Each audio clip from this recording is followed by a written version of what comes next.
ચોક્કસ. અહીં પ્રશ્નો અને જવાબોની વિગતવાર સમજૂતી આપવામાં આવી છે.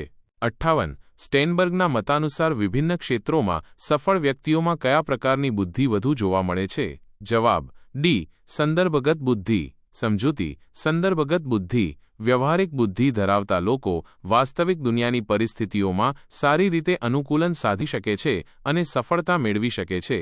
69. જેન્સન ઉત્કલ્પના મુજબ બુદ્ધિના નિર્ધારણ કે વિકાસમાં વારસાનું મહત્વ વાતાવરણ કરતાં કેટલા ગણું વધુ હોય છે? જવાબ સી. 4 ગણું. સમજૂતી. જેન્સનના મતે બુદ્ધિના નિર્ધારણમાં વારસો વાતાવરણ કરતાં 4 ગણું વધુ મહત્વ ધરાવે છે. 70. બૌદ્ધિક વિભિન્નતા 80% વારસાગત ઘટકો પર અને માત્ર 20% વાતાવરણ સંબંધી ઘટકો પર આધારિત હોય છે. તેને મનોવૈજ્ઞાનિકોએ કઈ ઉત્કલ્પના કહી છે? જવાબ બી. જેન્સન ઉત્કલ્પના. સમજૂતી. આ ઉત્કલ્પના જેન્સન દ્વારા રજૂ કરવામાં આવી હતી, જે વારસાને બુદ્ધિ માટે મુખ્ય પરિબળ ગણાવે છે. 71. જન્મક્રમ અને બુદ્ધિ વચ્ચેના સંબંધની સમજૂતી આપતા જેજોંગના સંગમ સિદ્ધાંત અનુસાર? જવાબ એ.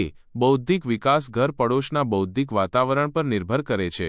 સમજૂતી. જેજોંગના સંગમ સિદ્ધાંત મુજબ બૌદ્ધિક વિકાસ ઘર અને પડોશના બૌદ્ધિક વાતાવરણથી પ્રભાવિત થાય છે. 72. નીચેનામાંથી કયું વાક્ય અભિયોગ્યતા માટે સાચું છે? જવાબ ડી. એ, બી અને સી. સમજૂતી. અભિયોગ્યતા કોઈ ખાસ ક્ષેત્રમાં નિપુણતા પ્રાપ્ત કરવાની આંતરિક શક્તિ છે. તે જન્મજાત અને શીખાયેલી બંને હોઈ શકે છે. 73. નીચેનામાંથી કઈ કસોટી બહુ અભિયોગ્યતા કસોટી નથી? જવાબ ડી. બીએમસીટી. સમજૂતી. બીએમસીટી આગળના કેમેરા વડે બહુ અભિયોગ્યતા કસોટી નથી, જ્યારે ડેટ, જીએટીબી અને એફેક્ટ બહુ અભિયોગ્યતા કસોટીઓ છે.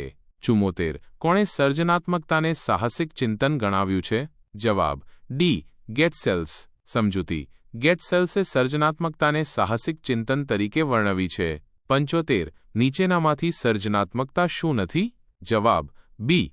કેન્દ્રિત ચિંતન. સમજૂતી. સર્જનાત્મકતામાં વિકેન્દ્રિત ચિંતન, નિપજ અને નિયંત્રિત કલ્પનાનો સમાવેશ થાય છે, પરંતુ કેન્દ્રિત ચિંતનનો નહીં. 76. સર્જનાત્મકતાના પાસાઓમાં નીચેનામાંથી કોનો સમાવેશ થતો નથી? જવાબ બી. સ્થિરતા. સમજૂતી. સર્જનાત્મકતામાં વાહકતા, મૌલિકતા અને વિષય વિસ્તારનો સમાવેશ થાય છે, પરંતુ સ્થિરતાનો નહીં. 77. રિમોટ એસોસિએટ ટેસ્ટ દ્વારા શેનું માપન થાય છે? જવાબ સી. સર્જનાત્મકતા. સમજૂતી. રિમોટ એસોસિએટ ટેસ્ટ આરએટ સર્જનાત્મકતાનું માપન કરે છે.